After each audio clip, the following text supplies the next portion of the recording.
Hi everyone. Today we're going to discuss a controversial type of topic that is the Western countries are in decline, or it's just like something that we can say that are just a matter that brings to discussion just because we don't have any type of other thing to discuss. So we have to understand that the concept of the decline, I will say that is related with the power. So we have we have been the world that we have been obviously gets growth, and what are like the things that we consume, they tend always to be dominated mainly for what the extern Western countries have been produced. With the media are like something that Western is like the top tier in terms of what world produces best. Probably the and in reality the most developed growth, the industrialization process as first started in Western countries and is like in what I can call as their peak in the Western countries as well. That's what determines a lot.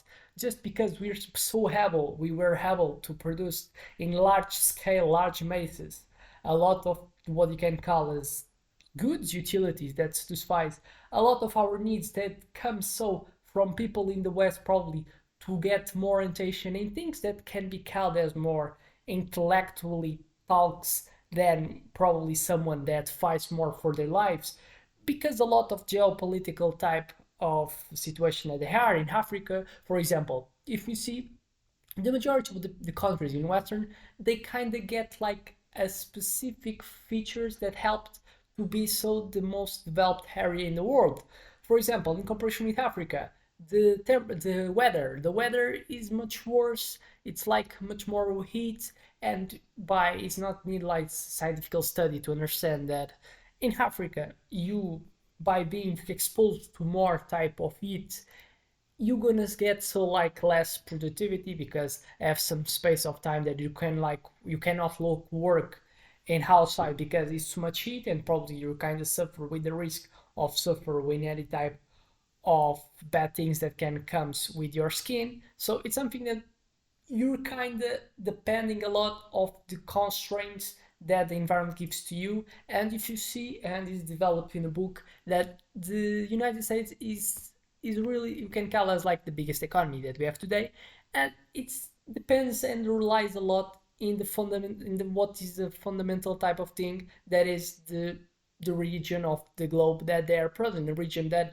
you don't kind of get like neither too much cold, neither too much heat. It's a region that's high. It's a region that is surrounded in the two coasts there by not just like by luck, but just the areas that they are kind of close to the coasts. They tends to be so more developed. It's something. It's like one of the countries that has like more exposure to the coasts and has more contacts with oceans, and so it's something that benefits.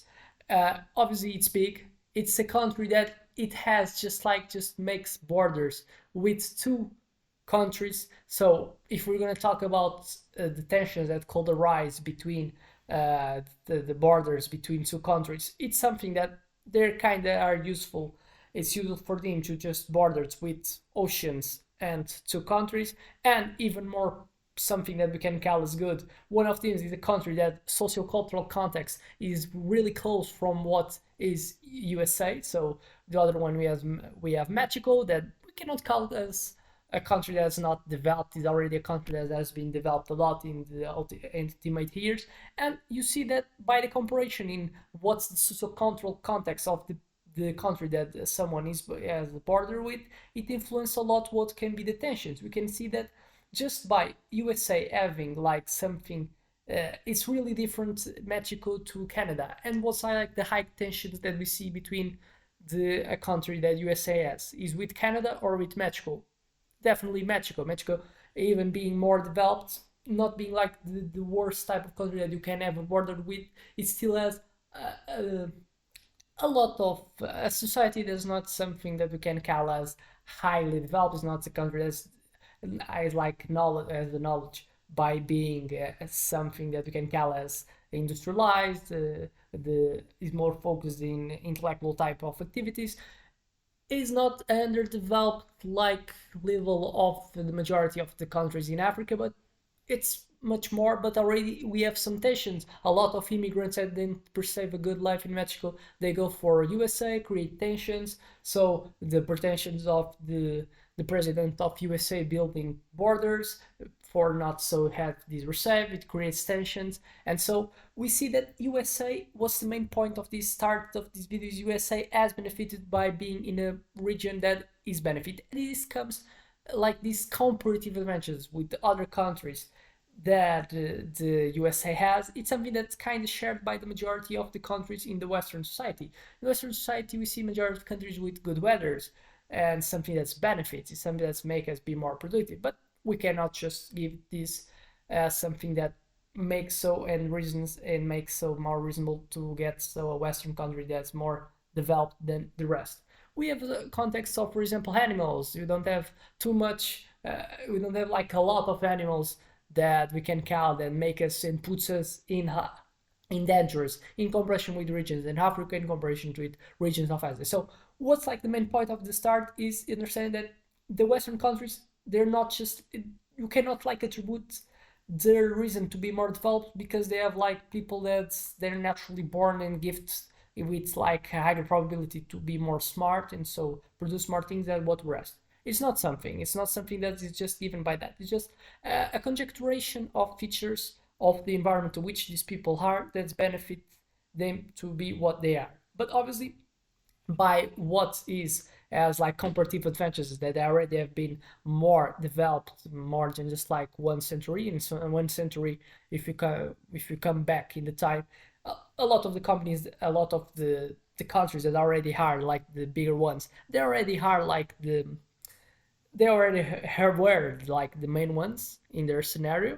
And so it's just exponential growth. They're already being better, something that even benefits more to even get like higher gaps in comparison with other ones. And so what we have to understand is there like geopolitical type of factors that has helped them to be what they are. But the reality is, and it's something that it's kind of common, and it's like a graphic that tends to appear a lot, that is good good bands creates and they're kind of are born in hard times.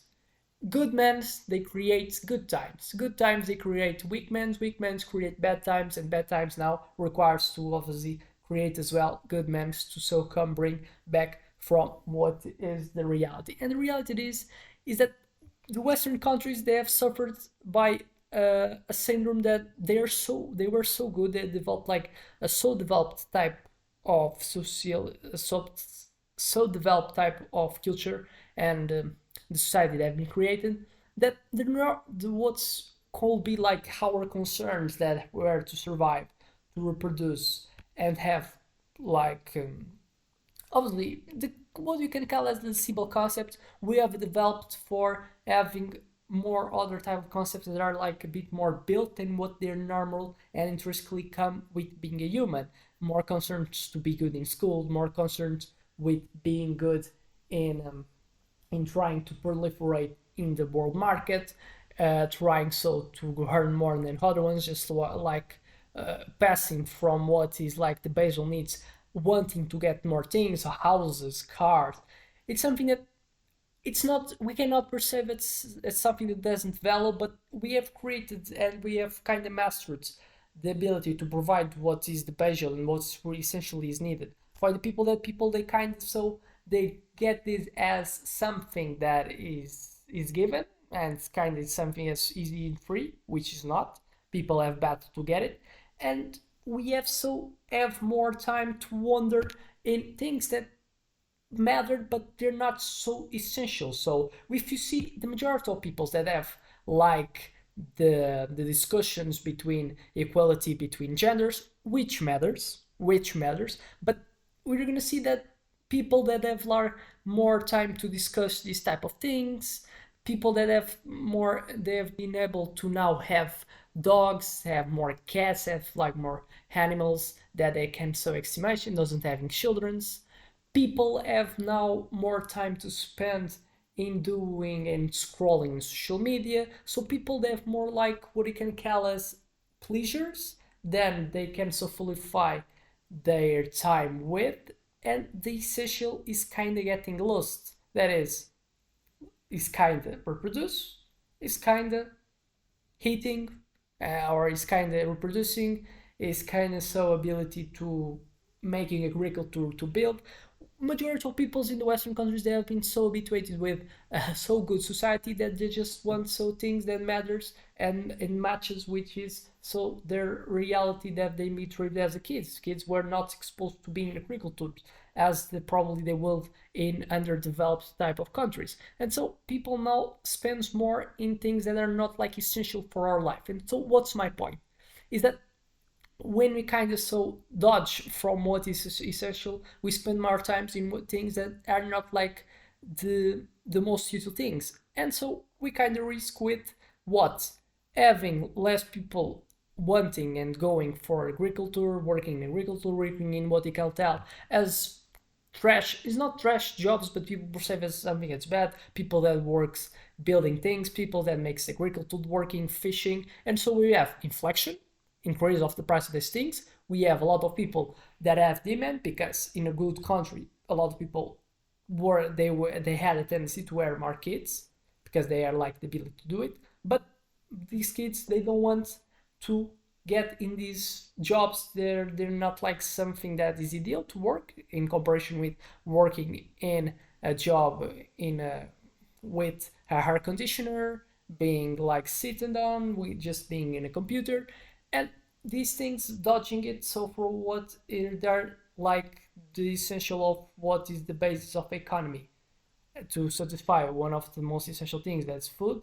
We have a lot of inflections now, people complies, and a lot of people they don't want so to have to suffer with these high prices in the things. But you're gonna see, and if you look you're gonna look for your circle, probably you're gonna understand that you don't know no one that works in that by being something that everyone's consumed as a food. You're gonna see that this pattern. So the supply and demand they don't match, which so we have much less supply probably for in comparison with demand, increase in terms of the prices. Other thing, people just by now preferring to have dogs because they have time to spend with their dogs because they don't have to fight for their lives as someone that is in an underdeveloped country. They have more times to think in things as gender equality, which is important, reinforcing again, but it's not something that's essential. Fighting more with their ideas in social media, now they don't have like less times to do what to probably do kids. They're more like they don't perceive kids now something that's so useful as someone is in the revolt type of country that needs these kids, probably not something that is just by love of having them, but by workforce that they want to get to work in their agricultures that's a bit more rudimentary, so in comparison with the developed country. And so even them, it's like a paradox. They have like less conditions, but they do more kids than in comparison with someone that has probably much more conditions, but they're gonna say that they don't want to put it. And that's something that you kind of understand. It's like the context that they are included on. And so more peoples that are in the revolt countries, and you're gonna see why Africa is so much people getting born in it in comparison with the Western countries, and you're gonna see that a lot of what determines the decline of countries. And if you're going to look in the past, where loss of workforce or and the inversion of the pyramid of the ages. Now we have much more elder people than where you have new people in the Western countries. In the majority, we're going to see that this inversion of what should be a normal type of pyramid. We have now a lot of the ability from people that comes from underdeveloped type of countries to be as immigrants and go for the Western, and so they come. What's like jobs they're not done by the other ones are so these ones that are a bit more rudimentary, but they do a lot of these jobs. That's why a lot if you're gonna see the majority of the immigrants they work in what are like type of jobs that the majority of the peoples that are native to that type of developed countries they don't want to make it, and so they start and they are needed in the perceptions of the politicians of the perception of entrepreneurship, because people that are needed they're gonna so receive less in exchange in comparison with the native one, and so they're useful for people that they're running the company of exploration of agriculture. That's why, probably, if you don't understand why people like and want the immigrants to get from their countries, it's one of these type of initiatives that the peoples that are like the most powerful and determines are like the Pareto of they're like the 10% of people that determines a lot of what happens in a country, so they do like these waves of immigrants. And the reality is that they come, they do the jobs, and the kind of the lack of new people that the Western not natives they are suffering in terms so of what they call as a normal distribution of ages that a society that is sustainable over time should have, and so the lack of power in terms of birth rates that we have seen, probably the integration that the culture of the immigrants brings so for a new country. That's something that it not will perceive as bad. They just bring, they have their culture, they come. But obviously we have a mix, and a mix of obviously uncharacterized, so of what will be the traditions of a country that doesn't have that type of mix between immigrants and natives. And so the Western type of culture that kind of comes with less people, with more mixes with other cultures, is less kind of so gonna be characterized and be typic and being predominant in comparison with so the dominant ones, the emergence in the Western countries of other religions, just the established one that are like the Christianism, so kind of brings the Muslims, the kind of brings the other type of religions that exist. And so it's something that you have to see that what determines a lot of the rise and the fall of specific type of country is the way that the distribution of ages are present in a population. A lot as well is like the power of the social control that what is like what's the normal social cultural type of learnings that the natives and the country has, what are like now by integration of new ones, obviously more entropy, more ability to, and more probability in the future to have so differentiation in terms of what is normal in cultural context of a country. And I will see so that the three one that's a little bit less common, that is like geopolitically talking, the world's changed so much that the region specific globe that this country specifically changes in so that makes it be not something that's good to live on, which is less probable. It's more like the two features that I've talked first that most determines the rise and fall of a specific country. And we kind of see that in Western countries, we're kind of seeing that they're kind of more permissive to receiving other cultures, so modern what they can call, and they will be like dominant, and they will also be the ones that will share their culture and dominant other ones. Now by receiving more what others produce, what they kind of have is like less perceived as useful. So, for example, this can be seen in AEA, it can be seen in market, not just in social context. Probably in the past, were just Europe and USA that will produce the majority of the goods and technologies that are perceived as good, and so they will act as the monopoly and get so the majority of things in exchange they provide the technology for the others. But the others that have been developed and they have so the ability to so produce their goods, and so they make so balance in the market, and so a balance makes so the Western countries being so less dominant. So the decline, the point of this video is the decline is happening because probably the space of the world that were dominated the majority of the community, they were too much. Now is more balanced, but people have not seen that it's something that is going to make disappear the Western countries. No, they just have less relevance in comparison to what they were in the past. But it's not something that has to be as bad. It's probably something that has to be as good. More competition, more competition, more cultures having working on, and which more cultures, more type of experiments in more better. So we're gonna see what's like the better culture to adopt, in a country and in a world in order to produce more. And so we have communism against capitalism, and we see so what works better. It's like more type of geopolitical type of interactions, and it makes it a world more richer. So that's the final statement of this video, and see you in the next one.